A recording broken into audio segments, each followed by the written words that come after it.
J'ai ressorti là sur Telegram une pépite. Ah, J'ai il y en ressorti. a beaucoup alors pour savoir laquelle. Ouais, mais celle-là, c'est une pépite qui date de, je sais pas, juin 2022. Donc c'est une date que tu connais un peu par cœur, où tu m'as dit à 9h34 du matin, heure française, bah tu vas te marrer, mais non, je suis toujours en France. Je me suis fait refuser l'embarquement par Air France. Et là, j'ai Ouais. fait, attends, mais ils ont pas accepté ton certificat de vaccination ou quoi? Tu vois, mon premier instinct, c'était, parce qu'avec le Covid, à ce moment-là, il fallait encore prouver les trucs de vaccination ou, tu sais, test négatif. Et ensuite, tu m'as répondu non, j'ai reçu une note des douanes américaines et ils ont dit que je pouvais pas monter dans l'avion. Et tu m'as dit, je comprends pas, tout est en règle, ils savent pas ce qui bloque. Et là, c'était un peu le début des méga galères pour toi. Donc ça, c'est en 2021. Toi, tu étais aux États-Unis depuis 2017, complètement légalement aux États-Unis, évidemment. Et là, on t'a refusé d'embarquer dans l'avion et tu t'es retrouvé dans une histoire complètement incroyable. Et je voulais vraiment maintenant que cette histoire est résolue, je voulais te donner l'opportunité de la raconter aux auditeurs de The American Dream parce que quand le rêve américain se transforme un peu en cauchemar américain, c'est un peu ce qui s'est passé pour Ouais, c'est un toi. peu ça. Donc, tu rentres en France pour rendre visite à ta famille, voilà, prendre un peu de vacances. Ouais. Et là, t'es prêt à Et embarquer là, dans l'avion. Et qu'est-ce qui se passe? et là, c'est le drame. Donc oui, oui, effectivement, je me suis dit, donc j'étais aux États-Unis depuis 2017, et puis voilà, juin 2022, je me dis bon, ben, je vais partir en vacances, voir ma famille, une petite semaine, voilà, un truc, petite semaine de vacances tranquillement. Et au moment de rentrer, je me présente à la porte d'embarquement, ou en tout cas au moment d'enregistrer mes bagages, tout ça. Parce que quand tu voyages souvent avec un visa comme ça, ils te laissent pas t'enregistrer automatiquement en avance, etc. Ils te disent bon voilà, faut aller voir la personne au guichet, donc tu y vas. Et puis là, j'essaie de m'enregistrer, la personne me dit bah désolé monsieur, on peut pas vous laisser monter, on peut pas vous laisser monter dans l'avion. Donc la surprise, ça ne m'était absolument jamais arrivé, puisque j'ai fait quand même des allers-retours réguliers entre la France et les États-Unis. Voilà, depuis 2017, je sortais à peu près tous les 6 mois, quelque chose comme ça. Et là, en fait, ils ont pas voulu me laisser embarquer. Et mais sans donner aucune raison. C'est-à-dire qu'en fait, à ce moment-là, on te dit non, on te laisse pas monter dans l'avion, mais tu ne sais absolument pas pourquoi. C'est-à-dire que la personne au guichet qui fait l'embarquement n'est au courant de rien.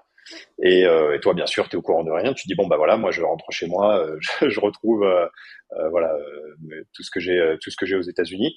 Et là, on me dit bah non, tu montes pas. Et là, tout ce que tu as aux États-Unis, c'est important de le mentionner, c'est que ça fait 4 ans, presque 5 ans que tu habites aux États-Unis. Ta vie aux États-Unis, elle est établie, là. Ouais, T'as tout. c'est ça, ouais, ouais, c'est ça. Donc moi, ça faisait à ce moment-là donc 5 ans même que j'étais aux États-Unis, quasiment jour pour jour, parce que je suis arrivé en juillet 2017 pour la première fois, et donc là on est en juin 2022. Donc oui, effectivement, ma vie est établie. Je vis avec quelqu'un à ce moment-là, donc on a une maison. Forcément, ça fait 5 ans d'accumulation d'affaires. Mon boulot, donc moi, je suis arrivé déjà pour le travail de base. C'est pour ça que je suis aux États-Unis. Mon travail donc est sur place. Et donc là, tu te dis bah, moi j'ai toute ma vie là-bas. Et en fait, on me laisse pas rentrer chez moi, quoi. Donc ça a été un petit peu le choc effectivement sur le coup. Et puis surtout, encore une fois, tu sais pas du tout ce qui se passe au moment où la personne au guichet te dit ça. Tu sais absolument pas ce qui se passe. Tu as zéro information. On te dit juste désolé, on a reçu des directives comme quoi on pouvait pas vous laisser monter. Et là, toi, dans ta tête, tu avais aucun soupçon que quelque chose se passait mal. Enfin, je veux dire, ton visa était valide dans ton passeport. C'est ça. Donc moi, ouais, ouais, à ce moment-là, moi j'ai toujours un visa qui est valide pendant, je pense que c'était 2 ans encore. Mais c'est au moins un an et demi sur le visa, parce que j'avais un visa de 5 ans, donc il me restait encore un an et demi là à ce moment-là. Donc effectivement, pour moi, tout est en règle, aucun problème. Enfin voilà, je l'ai fait plein de fois. J'ai jamais eu de problème pour rentrer ressortir. Donc là, je sais absolument pas ce qui se passe. Donc c'est la grosse surprise. Donc forcément, quand on te dit bah non, tu rentres pas, la pression monte un peu, hein, je te garantis que pour garder son sang-froid, Parce il que t'indique. Hein, le lendemain, tu étais censé reprendre le boulot dans ton job à temps plein aux ouais. États-Unis, retrouver ta compagne aux États-Unis, dans la maison que vous louiez tous les deux, prendre ta voiture ensuite pour aller bosser le lendemain matin. Tu avais vraiment 100% de ta vie était aux États-Unis à ce moment-là. Tu n'étais pas en Ah oui, oui, moi stage, tu n'étais pas j'ai. étudiant, tu étais... Voilà. Non, non. Voilà, moi je suis à ce moment-là, je suis employé local, donc j'ai un contrat local, c'est-à-dire que je suis employé comme un Américain, donc je vis comme un Américain et voilà, je vais bosser comme un Américain. Voilà, donc effectivement, j'ai ma vie qui est complètement établie. Pas du tout c'est pas un truc de tâche, c'est un truc très sérieux. Et puis effectivement, voilà, j'essaie de récupérer ma vie, ma vie comme elle l'était. Et donc du coup, voilà, c'est un peu l'incompréhension, la pression monte et ils te préviennent un petit peu. Hein, tu sais, quand tu vas à l'aéroport, je pense que ceux qui voyagent connaissent à peu près. Il y a un petit encart qui te dit merci de rester assez respectueux avec les agents. Ils sont pas là pour vous embêter, etc. Et puis tout abus sera sanctionné. Enfin, en gros, on appelle la sécurité sur toi. Donc là, il faut garder son sang-froid, mais tu as quand même quelqu'un en face de toi qui dit bah non, tu rentres pas chez toi et qui te donne pas d'explication. Donc c'est assez compliqué. Donc finalement, là, on sait pas ce qui se passe. Donc je finis par faire quand même un petit peu de bruit parce que forcément, tu te dis qu'est-ce que c'est que cette histoire. Donc finalement, il y a quelqu'un, un manager ou je sais pas trop qui de la compagnie aérienne qui vient me voir, qui arrive et donc je demande des explications. Il finit finalement par me donner une explication. Il me dit bah écoutez, on a reçu un email de la part de l'USCIS ou du CBP, je sais plus exactement lequel c'était. Pour ceux qui connaissent pas, c'est voilà les fonctions d'immigration américaines. En gros, c'est le Custom Border Patrol. Et donc, en fait, ils me disent juste, bah, on a reçu un email qui nous a dit qu'il y avait un problème administratif et que si jamais vous rentrez sur le territoire américain, vous serez certainement pas accepté. Donc, c'est-à-dire que si vous arrivez à la frontière sur le sol américain, vous serez certainement pas accepté pour rentrer. Et donc, on sera obligé de vous rapatrier en France. Et donc, nous, en fait, comme on a ce genre de directive, on ne prend pas le risque de vous envoyer et de vous faire revenir. On vous empêche tout simplement l'embarquement. Ouais. Donc là, c'est la surprise. Ouais, c'est ça. C'est au moment où Je crois l'avion que décolle. c'est le dernier de tes soucis à ce moment-là, j'imagine, mais je crois que je t'ai jamais posé la question. Ils t'ont remboursé ton billet Air France ou pas du tout? Pas du tout. Non, non, non, non. J'ai pas eu de, non, non, non, non. J'ai pas eu de remboursement. J'ai pas eu de remboursement. Alors bon, j'ai eu peut-être des points, je sais même plus, mais non. Enfin, Ouais. non. J'ai pas eu Oui, de, mais pas eu bon. de, pas eu de remboursement parce qu'en fait, je suis au moment. Tu sais, souvent, c'est ok, il y a un remboursement, mais il faut que ce soit 1 heure avant le départ ou quelque chose comme ça, ou jusqu'à 2 heures avant le départ. Et là, en fait, on est au moment d'embarquer, quoi. Donc, le temps que je valide bien qu'il me laisse pas monter dans l'avion, effectivement, je me retrouve au stade où bah, je peux plus rien faire, quoi. Et là, c'est le dernier de tes soucis parce que on te refuse l'embarquement pour retrouver ta vie établie depuis 5 ans aux États-Unis. Et surtout, on te dit pas pourquoi. On te dit, oui, les Américains vont sans doute pas te laisser passer à la douane, mais toi, à ce moment-là, tu sais même pas pourquoi ils te laisseraient pas passer parce que ton visa est valide. Exactement. Donc effectivement, ouais, effectivement à ce stade, le billet d'avion, si tu veux, c'était pas du tout c'était pas du tout ma préoccupation principale. C'était surtout d'essayer de comprendre ce qui se passait, s'il y avait quelque chose que je pouvais faire pour que finalement ils me laissent monter dans l'avion, quitte à prendre un avion un peu plus tard. Enfin voilà, c'était pas grave. Mais non, parce qu'en fait la compagnie aérienne, faut savoir qu'il y a aucun lien entre la compagnie aérienne et les autorités américaines. Donc en fait la compagnie aérienne, elle ne fait qu'appliquer ce qu'ils ont dans leur politique de fonctionnement, qui est que bah voilà, ils doivent pas laisser, si jamais ils reçoivent des directives de la part des autorités américaines ou de tout autre pays, j'imagine, ils ne peuvent pas te laisser monter dans l'avion. Donc eux, ils appliquent le code à la lettre. Et là, à ce moment-là, c'est à moi de me débrouiller à comprendre ce qui se passe. Pourquoi est-ce qu'on me laisse pas monter dans l'avion? Qu'est-ce que je peux faire pour surmonter ça? Est-ce qu'il y a quelque chose à faire pour surmonter ça? Et puis surtout, bah voilà, effectivement, à ce moment-là, moi j'y vais avec quelqu'un. Bah faut prévenir, faut dire oui, bah en fait, je devais rentrer ce soir, je ne rentre pas ce soir. Voilà, je sais pas ce qui se passe, il y a un souci, donc voilà, donc là le stress effectivement commence à monter un petit peu à ce moment-là. Ça a été un petit peu compliqué à gérer. Ouais. Ouais. Et donc là, Ouais. et en plus, si je me rappelle bien, c'est arrivé à Paris, ça. Alors non, j'étais à Bordeaux à ce Ah moment-là. d'accord. Ah, j'ai cru qu'il Euh, t'avait envoyé, il t'avait fait parce que tu devais faire un Bordeaux-Paris, Paris, les États-Unis, et je ouais, me suis demandé s'il t'avait laissé embarquer sur le vol Bordeaux-Paris et ensuite il t'avait refoulé à non, non, non. Paris. Ouais, non, ils m'ont pas, ils m'ont refoulé à Bordeaux, ce qui est plutôt bien parce que bon, de base, je suis de là-bas, donc du coup, moi à ce moment-là, j'étais en visite chez mes parents, donc du coup, ça s'est plutôt bien goupillé parce que ça m'a évité d'avoir à faire toute une gymnastique pour refaire un Paris-Bordeaux en plus de ce que je gérais déjà, enfin parce que j'ai mes valises avec moi et tout ça quoi. Donc là, voilà. Donc du coup, j'ai pu retourner chez mes parents au moins temporairement pour voir, enfin temporairement. On verra ça plus tard, mais ouais, au moins en tout cas, je me suis dit bon, pas besoin d'aller à l'hôtel pour la nuit. Enfin voilà, ça devrait aller, ça devrait bien se passer quoi. Donc alors, comment est-ce que tu as réussi à obtenir des infos? Parce que là, Air France, ils te disent juste, voilà pourquoi nous, on te laisse pas monter dans l'avion, mais c'est pas, comme tu l'as bien dit, c'est pas les douanes américaines. Air France, il n'y a pas de représentant des douanes américaines qui t'explique pourquoi est-ce que tu rentres pas. Donc comment tu as réussi à avoir plus d'infos après? C'est ça. Donc là, moi à ce moment-là, donc je vois effectivement la branche américaine. Donc il me semble que c'était le CBP, hein, dont enfin, l'email vient du CBP, du USCIS. Et, euh, et donc bah, là, c'est à moi de faire les investigations, c'est-à-dire que bah, moi, je me mets à appeler l'ambassade américaine, je me mets à appeler mon entreprise parce que bon, quand même, on fait appel à un service juridique, comme je suis envoyé dans le cadre de mon travail. Au départ, on a quand même voilà tout ce qui est administratif, c'est quand même géré avec un avocat. Donc du coup, moi, j'essaie de contacter mon entreprise pour expliquer, hey, il y a un problème, je vais pas pouvoir être au travail lundi parce que voilà, j'ai un souci, on m'a pas laissé monter dans l'avion. Est-ce que je peux avoir un petit peu d'assistance? Donc eux de leur côté essaient de contacter l'avocat. Enfin, mais bon, c'est compliqué parce que ça tombe un week-end, c'est un vendredi soir, quelque chose comme ça. Enfin, voilà. Donc ça a été compliqué. Et moi, je commence à passer des coups de fil, voilà, à l'ambassade américaine, etc. Sachant que c'est pas la tâche la plus simple, hein, parce que bah, tu connais bien, hein, tu te retrouves sur des heures et des heures de file d'attente. La personne que tu as au bout du fil, elle est finalement pas autorisée à te donner beaucoup d'informations parce que bah, ils ont aucun moyen de vérifier ton identité au Ouais. téléphone. Donc du coup, ils peuvent pas te donner d'informations particulières. Donc voilà, donc c'est assez compliqué. Et donc là, finalement, je me retrouve à la fin de la journée, toujours pas d'infos. Je sais pas ce qui se passe. Je sais pas ce qui se passe. On n'arrive pas trop à avoir l'avocat, donc mon entreprise me dit bah écoute, essaie de voir le week-end, on verra lundi matin. Donc là, je passe le samedi, dimanche chez mes parents et on essaie de reprendre tout ça le lundi matin, sachant que moi le lundi matin j'étais censé être au travail, mais à Denver, pas à Bordeaux. Donc du coup, on commence à essayer de démêler tout ça. Et puis c'est très très compliqué d'avoir des informations.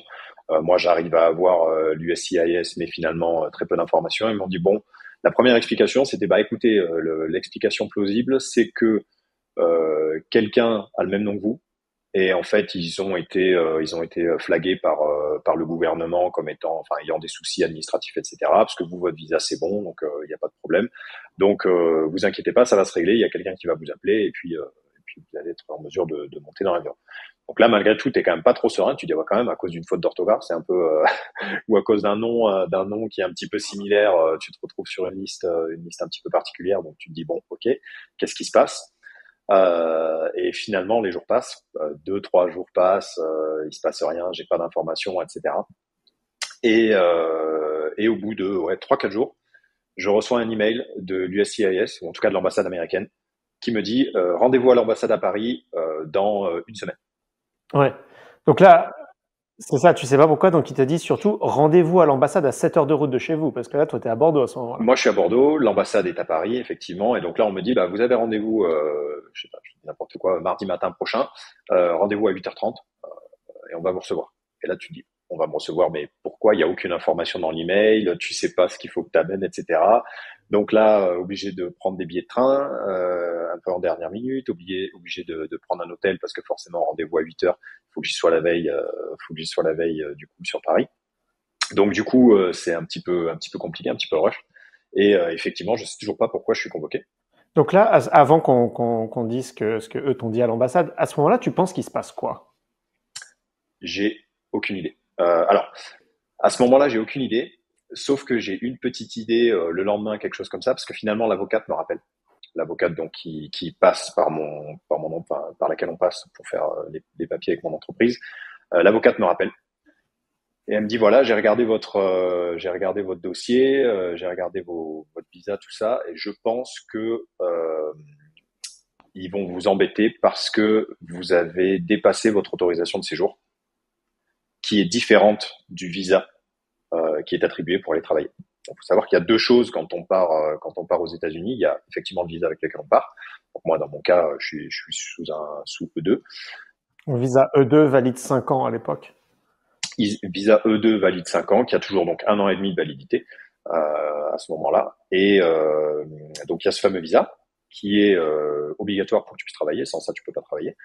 Mais il y a aussi une autorisation de séjour qui est valide pour n'importe quel visa et qui est donc ce qu'on appelle un I-94 et qui normalement te permet de rester sur le sol américain pendant 2 ans sans avoir à sortir. Mais par contre, au bout des 2 ans maximum, tu es censé ressortir et re-rentrer. Donc même si tu fais 1 heure de voyage pour faire le tour du poteau, comme on dit, hein, tu passes à la frontière, tu fais le tour du poteau, tu reviens, c'est bon, ça relance ton I-94 pendant 2 ans. Donc moi à ce moment-là, je suis absolument pas au courant, donc je sais pas exactement de quoi elle me parle. J'étais pas du tout au courant de ce détail-là. Je me dis bon ok, donc elle me dit voilà, ils vont peut-être vous donner ils vont peut-être vous causer des soucis à cause de ça. Je pense qu'il y a un petit problème par rapport à votre autorisation, etc. D'accord. Et évidemment, bon, les gens s'en doutent à cause de la période, mais la raison pour laquelle tu n'avais pas repassé la frontière américaine pendant 2 ans, c'était parce qu'il y avait une pandémie mondiale qui t'empêchait littéralement de voyager en France, parce qu'avec un visa E2, tu ne pouvais pas repasser par la frontière américaine, même avec pendant 2 ans, hein, même avec parce qu'il n'y avait pas encore le vaccin, il n'y avait pas encore de test. C'était seulement pour ceux avec des green cards et les citoyens américains pouvaient passer la frontière. Et avec un visa E2, tu devais faire 2 semaines de quarantaine dans un pays type Mexique ou autre avant de pouvoir passer la frontière. Ouais. Exactement, c'est ça. Donc en fait moi à ce moment-là, donc, pendant le Covid, en fait, je me suis retrouvé dans une situation un petit peu, enfin, il y a pas de solution. C'est-à-dire qu'en fait c'est soit je sors, je retourne en France et je ne peux pas rentrer aux États-Unis, ou alors, enfin, un système pour rentrer aux États-Unis très très compliqué, 2 semaines de quarantaine quelque part, enfin bon bref, sachant qu'à ce moment-là, tout le monde essaie de limiter quand même les voyages parce que malgré tout, on est encore dans la période où le Covid, on sait pas trop ce que c'est, il y a plein de décès, etc. Tu te dis bon, malgré tout, il faut quand même essayer de faire un petit peu attention, tu veux pas non plus aller l'attraper pour le plaisir de l'attraper. Donc ça, c'est la première situation. Et effectivement, deuxième situation, mais dans laquelle j'étais pas au courant, c'est que si jamais je sors pas, malgré tout, et ben du coup je me retrouve sur ce qu'ils appellent un overstay, donc c'est-à-dire que je dépasse mon autorisation de séjour des 2 ans, et là je deviens dans l'illégalité côté américain. Donc tu es un peu dans une situation où tu dis ok, qu'est-ce qui se passe? Mais moi de toute façon je savais, enfin j'étais même pas au courant qu'il y avait ce fameux I-94 à faire attention. Moi à ce moment-là, je regarde mon visa, je vois la date de mon visa, je me dis bon, visa de 5 ans, il est encore valide pendant 1 an et demi, enfin je veux dire aucun souci. C'était voilà, c'est pour ça que du coup, dès que les restrictions de voyage ont été levées, moi du coup, je suis parti tout de suite en France parce que, enfin voilà, mon intention, ça a absolument pas été de rester aux États-Unis de manière illégale, au contraire, parce que je sais à quel point ça peut être compliqué, tout ce qui tourne autour de l'immigration. Donc moi, voilà, dès que j'ai pu sortir, je suis sorti. Puis bon, ça faisait 2 ans, ouais, ça faisait 2 ans et demi que j'étais pas rentré en France à cause de tout ça. Donc ça fait un peu long pour voir la famille et tout ça. Ça commençait à se faire un petit peu long. Donc voilà, donc c'est pour ça du coup que je me suis retrouvé dans cette situation à avoir des petits soucis à ce moment-là. D'accord. Donc là, c'est un petit peu le soupçon. Là, tu es dans le TGV pour aller à Paris, pour aller à l'ambassade américaine, pour enfin savoir ce qui se passe. Pourquoi est-ce on t'interdit de rentrer sur le territoire américain alors que pourtant tu as un passeport avec un visa valide et tu as un peu ce soupçon que ça pourrait être une histoire de autorisation de séjour. Ouais, à ce moment-là, je suis quand même pas très bien parce que l'avocat de Mimo me dit il y aura peut-être un problème avec votre visa. Donc là, je commence à quand même être pas très très bien parce que je me dis oulala, ça fait déjà 1 semaine que je suis censé être rentré à la maison, je suis pas rentré et il se peut que ça dure. Ouais.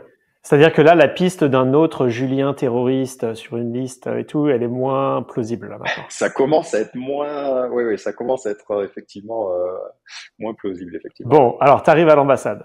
Il faut mettre pour ceux qui n'ont jamais été à l'ambassade américaine à Paris, il faut poser l'ambiance. Vous êtes à côté de la place de la Concorde, donc sur les Champs-Élysées, plutôt côté place de la Concorde. Vous avez depuis les histoires de Charlie Hebdo des mecs qui patrouillent avec des M4 et des MP5 dans toute la rue, avec des uniformes de l'armée américaine. Vous arrivez devant la porte de l'ambassade, porte blindée, il y a des sacs de sable, comme si vous étiez à l'ambassade à Benghazi en Libye. Et là, tu passes devant une espèce de petite cabane, à la petite hutte, où tu montres ton rendez-vous mis sur que tu as reçu par email. Et là, on te fait rentrer. Il faut que tu déposes ton téléphone dans un casier. T'as pas le droit d'avoir ton téléphone sur toi. T'as pas le droit d'avoir un ordinateur, sinon il te renvoie chez toi. C'est pire que ça même. C'est pire que ça parce qu'en fait moi j'ai qu'un email et donc il n'y a pas ce fameux petit numéro que tu as normalement quand tu reçois quand tu fais un nouveau visa. Effectivement, il te donne un numéro avec un code barre. Tu es censé prendre un rendez-vous en ligne avec un créneau bien défini.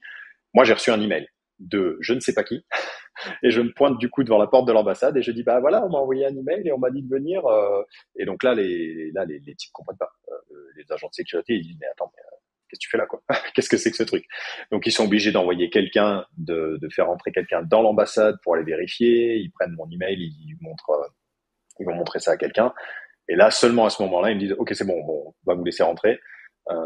Et on m'accompagne jusque dans l'ambassade là où il y a tous les guichets et tout ça. Et on me dit voilà vous attendez là, on va vous appeler. Et donc là t'attends 10 minutes, un quart d'heure. Et effectivement, il y a quelqu'un qui finit par m'appeler, donc je passe sur une file d'attente sur le côté sans numéro. Et là, je me retrouve devant donc un Américain qui me demande un petit peu, qui essaie de comprendre un petit peu ce qui se passe, quoi. Donc là, c'est un petit peu, t'es un petit peu stressé parce que tu le vois qui est en train de taper sur son ordinateur. Il essaie de comprendre. En gros, il vérifie ton identité, tout ça, il vérifie ton statut. Faut pas lui parler. Donc, il faut pas lui poser de questions. Il faut pas que t'expliques ce qui se passe ou ce qui se passe pas. Le mec en a rien à faire. Donc du coup, c'est un petit peu stressant. Tout ce que tu diras pour être retenu contre toi. C'est ça, c'est exactement ça. Oui, il n'y a pas que dans les films, ouais, effectivement, c'est un peu ça. Et donc au bout de 5 minutes à pianoter sur son ordi, commence à faire une drôle de tête. Et puis il me fait ah bah c'est bon, je sais ce qui se passe. Donc là, à ce moment-là, il a mon passeport en main parce que forcément, fallait que je lui donne mon identité. Donc il a mon passeport en main avec mon visa à l'intérieur. Et donc là, je vois qu'il prend un gros Sharpie, un gros marqueur. Il prend ma page de visa et il écrit revoked en gros sur le visa et en gros il me barre mon visa complètement et là je me fais mais qu'est-ce qui se passe quoi. Grosse panique, sueur froide, t'as même pas idée.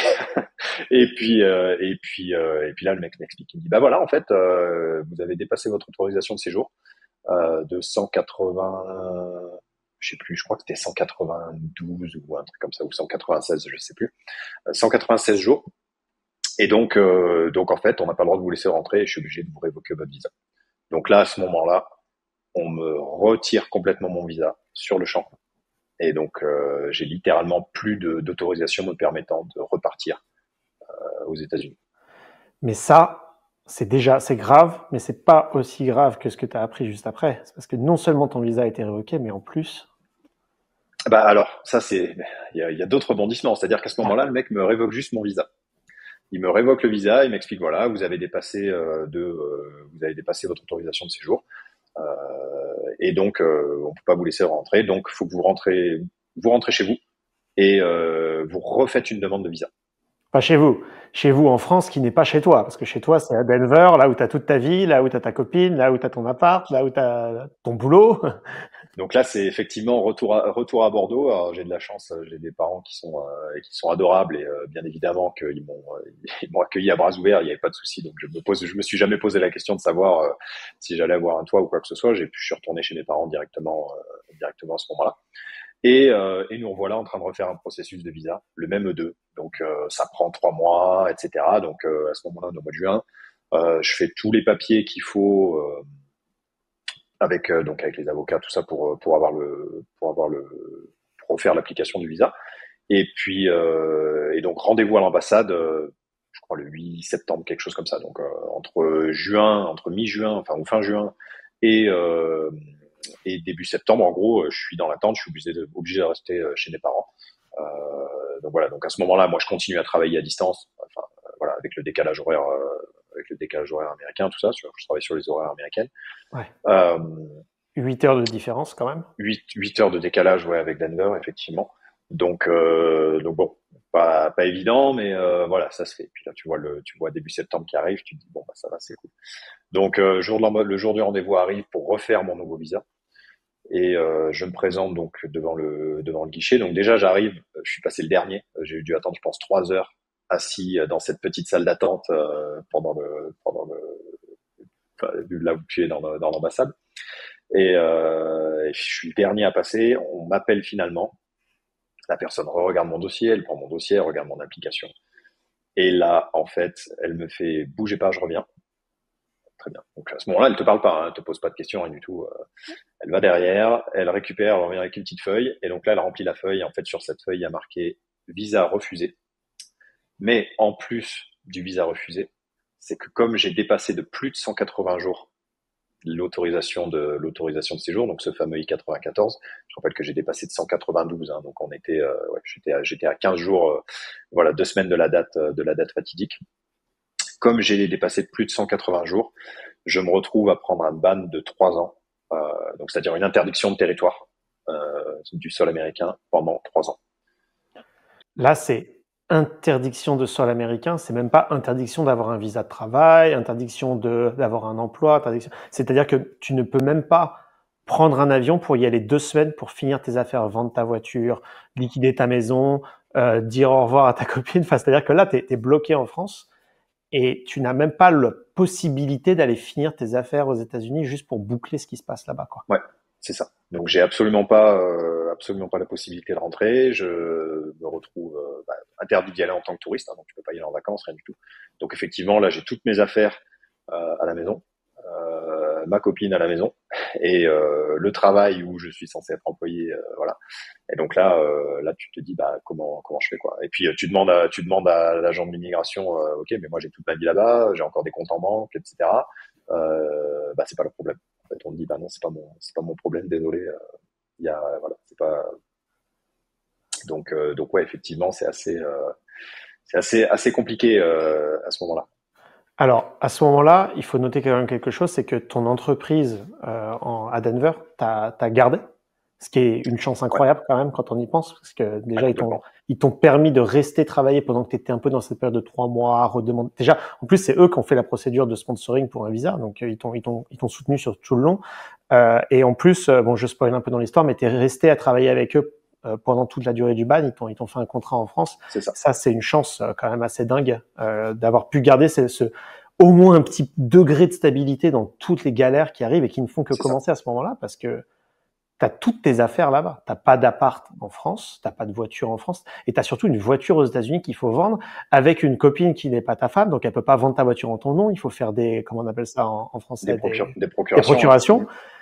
Donc là, t'es en train de gérer, de liquider ta vie aux États-Unis après que c'était pas un choix du tout, quoi. C'est-à-dire Ouais. tu te retrouves à vendre toutes tes affaires. Comment t'as géré tout ça depuis la Ouais, France? bah ça a été effectivement compliqué, hein.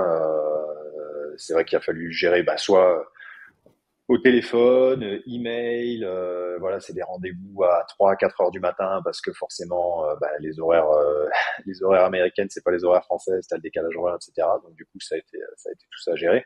Euh, Moi, j'ai de la chance parce que à ce moment-là, ma compagne de l'époque, du coup, a été super. Elle a franchement géré ça comme une pro. Elle a toujours été à distance, quoi. Clairement, elle s'est occupée de vider la maison, de vendre les affaires, de vendre mes affaires.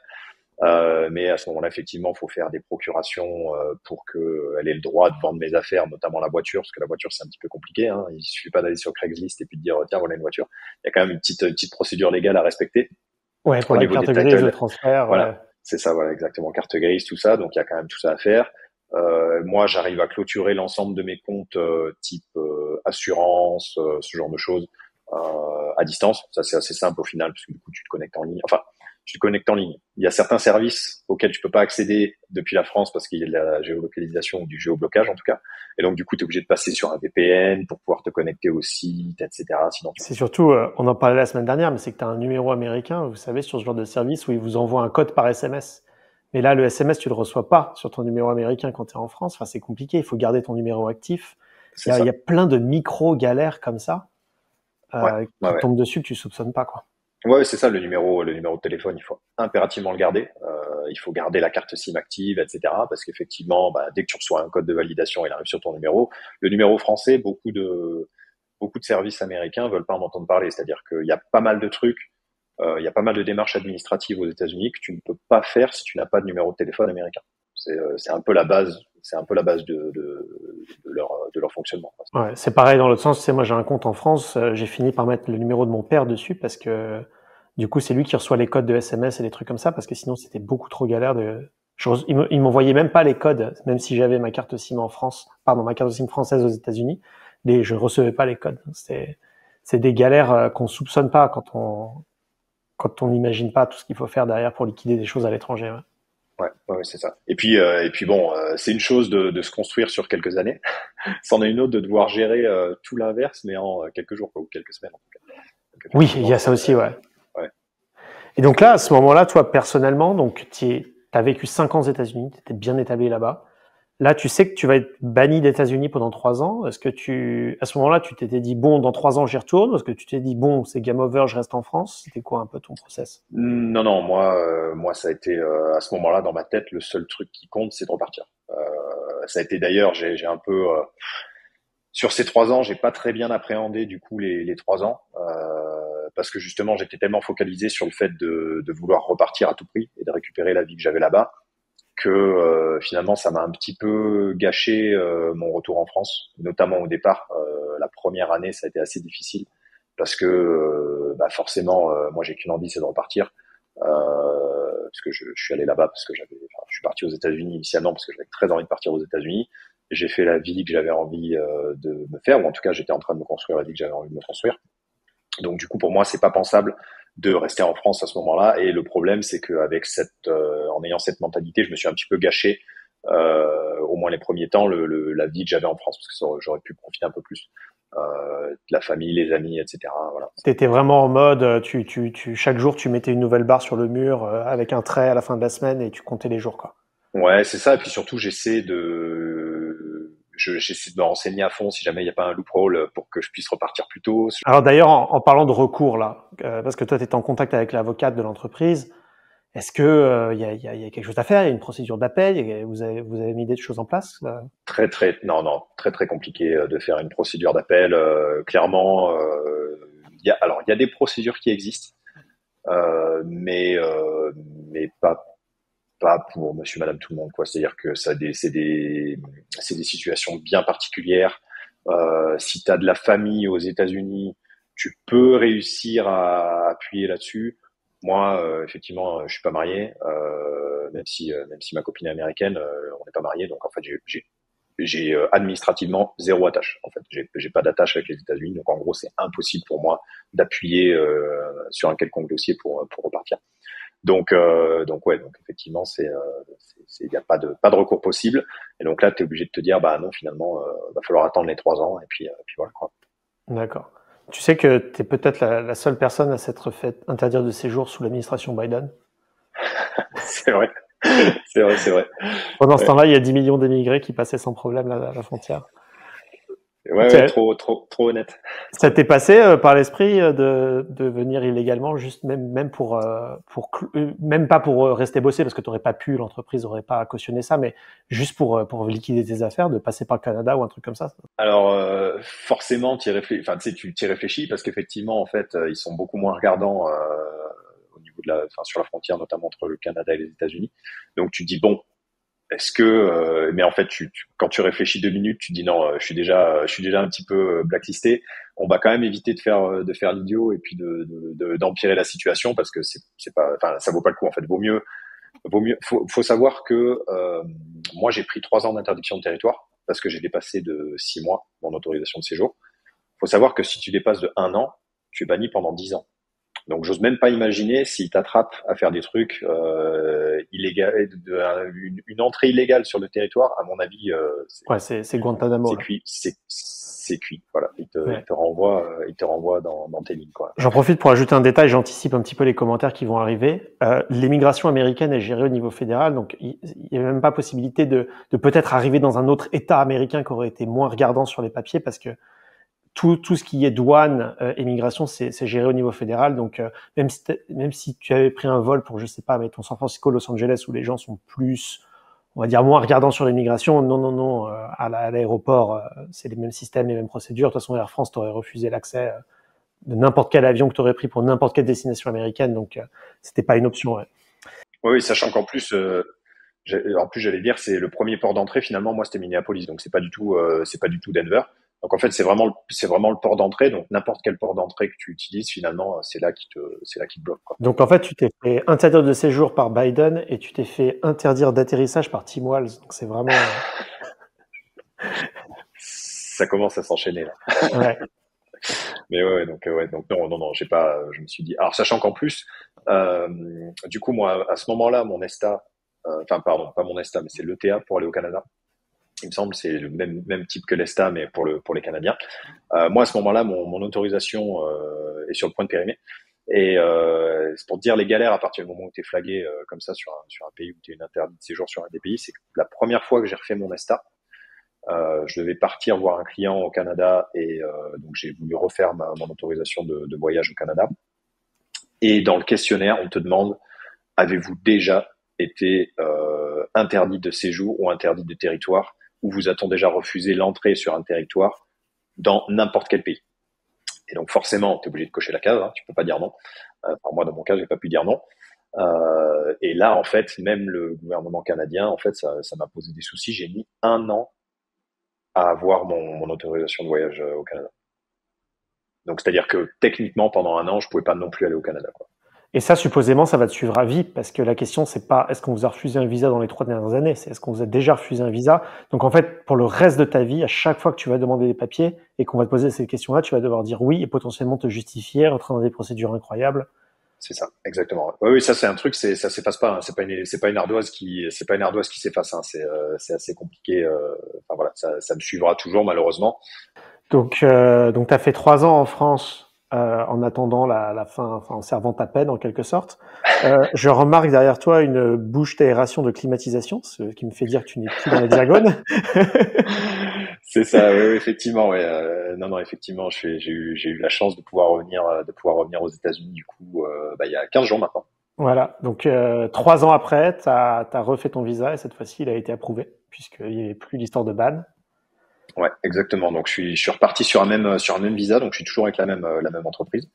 J'ai encore une fois eu beaucoup de chance. Ils m'ont quand même beaucoup soutenu sur toute la démarche et toute la durée de la situation. Donc je suis reparti avec mon entreprise. Et là, pour le coup, comme on a fait la demande de visa après les 3 ans, donc les 3 ans de peine étaient vraiment révolus. Là, j'ai pu avoir le visa. Il m'a été accepté. Ils m'ont dit bon bah voilà, normalement le ban pour les proches, si jamais il y a un prochain visa, sachant qu'avec mon visa, je suis pas censé rester avec un visa E2, c'est pas un visa immigrant, donc je suis censé repartir à la fin de ce visa-là. Mais donc du coup, il y aurait pas de souci pour refaire des demandes de visa, etc. Je sais pas ce qui va se passer si jamais je dois demander un ESTA, parce que malheureusement, c'est une situation particulière, donc l'ESTA de Monsieur Tout le Monde, je pense que ça passera pas. Je serai certainement obligé de passer par un visa touriste si jamais je perds mon visa E2 pour revenir aux États-Unis. Mais a priori, je devrais quand même pouvoir revenir, on va dire normalement.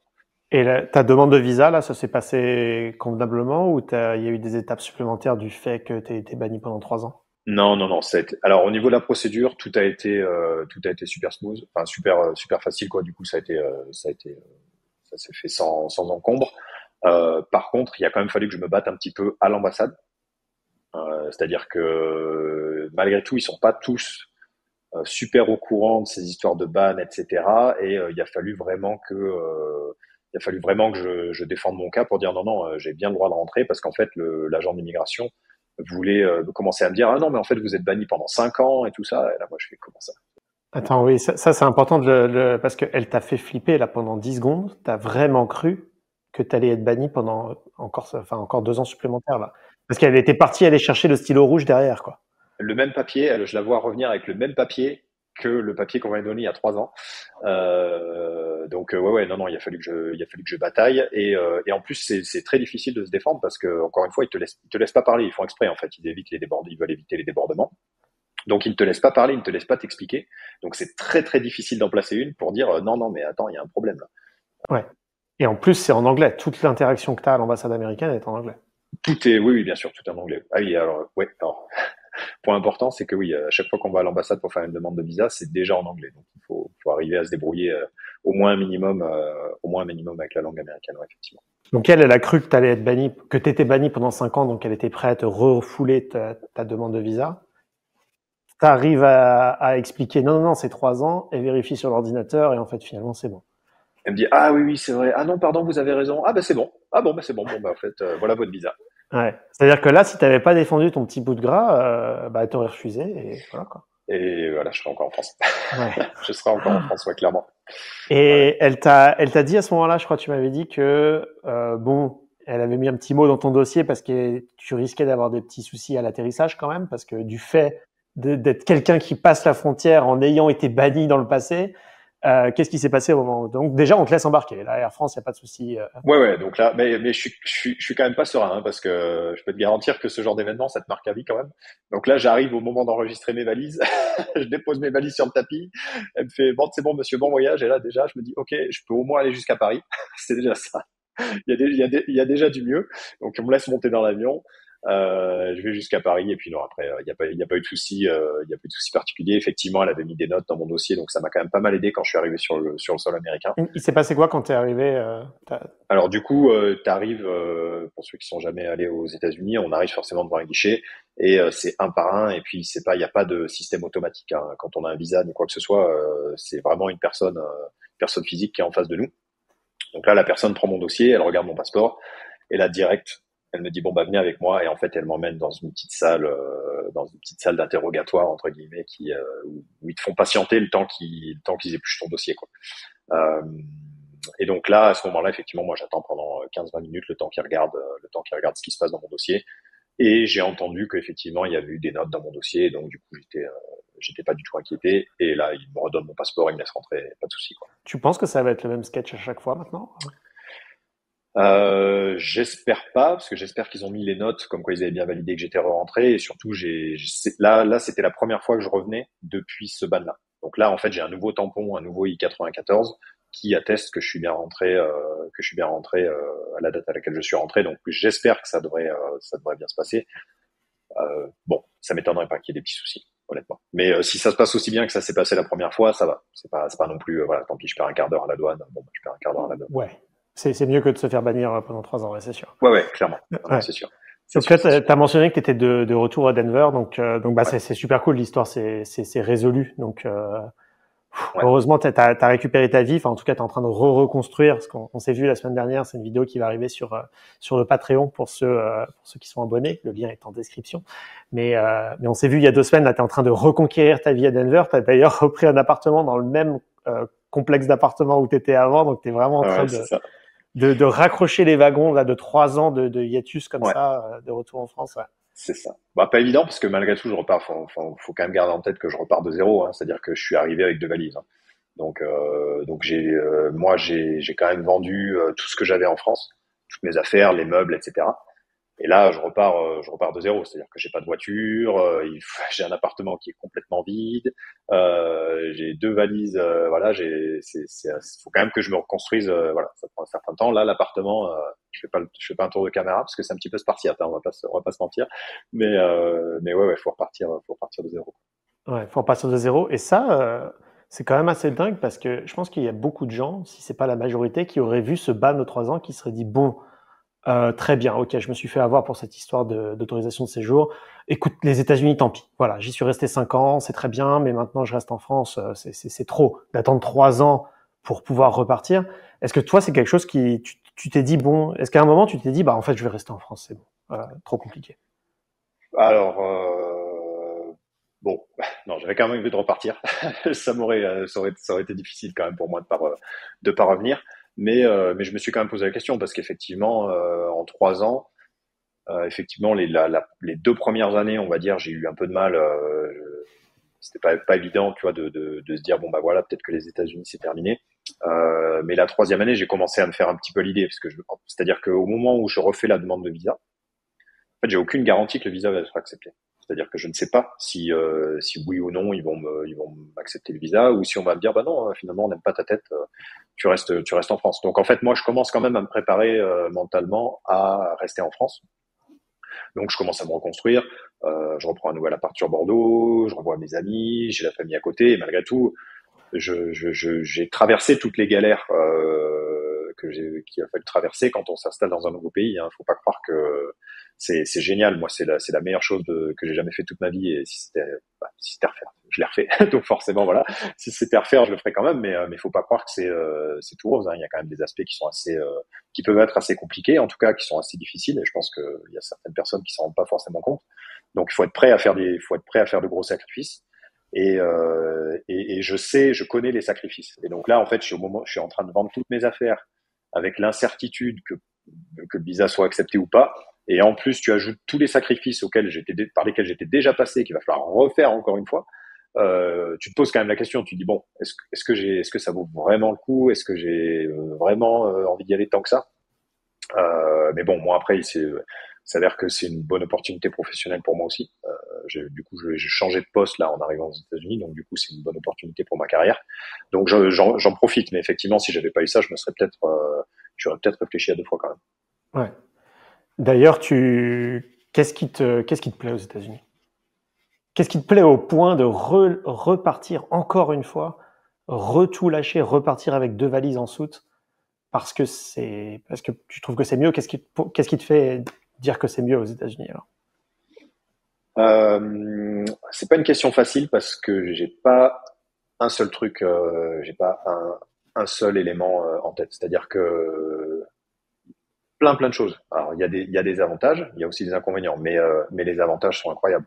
Moi, j'y vois principalement, pour moi, c'est le côté exotique. Entre guillemets. Exotique, on n'est pas sur une petite île déserte, mais dans le sens où c'est une opportunité de faire quelque chose que d'autres personnes auront peut-être jamais l'opportunité de faire. C'est quand même un très très gros challenge et c'est une très très grosse opportunité de pouvoir vivre dans un autre pays, de découvrir une autre culture. Euh, et puis malgré tout, moi, voilà, j'ai grandi dans les années 90, très très influencé par la culture américaine à ce moment-là, sur tout ce qui est film, etc. Et donc, j'ai toujours eu une vision des États-Unis qui était plutôt positive. Et surtout, voilà, le rêve américain, ça marchait pas mal sur moi. Donc, il y a tout cet aspect culturel auquel je suis quand même très attaché, que j'aime beaucoup. Je suis un gros fan de l'anglais. J'adore parler anglais et donc du coup pour moi c'est un gros plus et c'est quelque chose qui me rend vraiment heureux. Donc du coup quand je suis aux États-Unis, forcément surtout à Denver, on va dire que le français c'est pas ce qui est le plus développé comme seconde langue. Donc du coup je peux parler anglais et j'adore ça. Et puis après voilà, c'est plein d'éléments de culture. Les gens sont sympas, tu vois. Je suis rentré en France, mais la douche froide en fait. Les gens, voilà, ils font la tête, faut pas leur parler. Dès que tu leur parles, ils ont l'impression que tu vas les agresser, ou que dès qu'ils te parlent, tu te fais agresser. C'est pas du tout le cas ici. Ici, t'arrives, les gens te parlent, ils sont souriants, ils sont sympas. Alors, je sais que ça contribue à cette image qu'on peut avoir que oui, les Américains sont superficiels, etc. Je pense que c'est pas forcément le cas. C'est juste qu'en fait, ils ont une culture qui est vraiment différente de la nôtre et ils sont déjà plus avenants de base, en fait. Parce qu'en fait, en France, c'est pareil. Oui, certes, on n'est pas superficiel, mais quand ils t'aiment pas, les gens, tu le sais, il y a pas de souci. C'est assez radical. Et donc ici, c'est quand même pas du tout le cas. Et puis, tu as un sentiment de liberté que t'as clairement pas en France. Tu vois, je suis revenu, j'avais oublié, tu vois, que bon, bah, si tu conduis 5 miles au-dessus de la limite de vitesse, t'es tranquille, en fait. Alors qu'en France, tu fais 1 kilomètre au-dessus, tu vas te faire flasher par un radar et puis tu reçois un courrier 3 semaines après, tu sais même plus ce qui s'est passé. Enfin, c'est le genre de truc, laisse tomber, quoi. Mais qu'est-ce que c'est que ce truc? Ouais. Voilà, Tu parlais d'opportunités professionnelles. Là, t'as eu l'opportunité. Du coup, ton entreprise est restée la même entre les États-Unis la première fois, la France et le retour aux États-Unis, sans donner de chiffres nécessairement, mais en termes de pourcentage de baisse de salaire à poste équivalent en France, t'as pris une sacrée claque aussi. Même pas poste équivalent, c'est-à-dire qu'en fait, j'ai eu la chance de changer de poste quand je suis rentré en France. On m'a offert l'opportunité de passer sur un poste un petit peu supérieur, d'un point de vue administratif. Hein. Mais j'ai pris 50%, quoi. C'est-à-dire que j'ai pris une baisse de quasiment 50% de salaire. Ouais. Donc, ton salaire était divisé par 2. Donc, de Ouais, voilà, c'est ça. Voilà. D'accord. C'est ça. Et là, on parle juste avant que les questions tombent sur le coût de la santé, tout ça. Là, on parle de salaire net dans la poche, après les cotisations obligatoires, après l'impôt sur le revenu et après tout ce qui est assurance maladie. Et par contre, là, t'es revenu aux États-Unis, le salaire a repris. Ouais. Forcément, c'est reparti dans l'autre sens, ouais, effectivement. Ouais. Alors, moi, j'ai bien compris. Moi, je partage complètement ce que tu dis sur les États-Unis. Culturellement, c'est très appréciable, disons, quand tu vas dans la rue et qu'il y a des gens qui sourient. Ça fait très très bizarre de revenir en France rien que pour cet aspect-là. Après, il y a toujours une question qui revient à chaque fois. C'est ce fameux système de santé américain qui t'obligerait à emprunter pour payer un Doliprane. Toi, tu as eu l'occasion, alors moi j'ai du mal à répondre à ces questions-là parce que j'ai très peu d'expérience avec la santé américaine, j'ai eu vraiment la chance de ne pas avoir de problèmes de santé graves, d'avoir très peu d'interactions avec des docteurs aux États-Unis. Vraiment, c'est quelque chose, la santé, on peut que prier pour, mais voilà, malheureusement, ça me fait que j'ai pas beaucoup d'histoire. Toi, par contre, il t'est arrivé quelque chose aux États-Unis, tu t'es blessé aux États-Unis et c'est arrivé dans une période de ta vie où tu étais un peu à cheval entre un voyage en France et ta vie aux États-Unis qui était en plein milieu.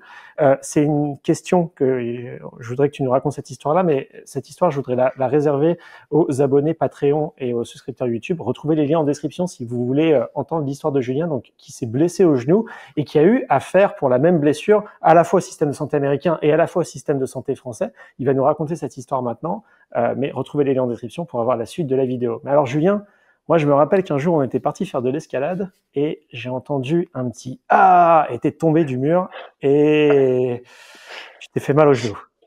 Bon, en tout cas, merci beaucoup Julien. On souhaite une très bonne installation à Denver et nous on va Merci. se voir pour le 4 juillet au Texas. Ça marche, avec plaisir. Allez, salut tout le monde. Salut.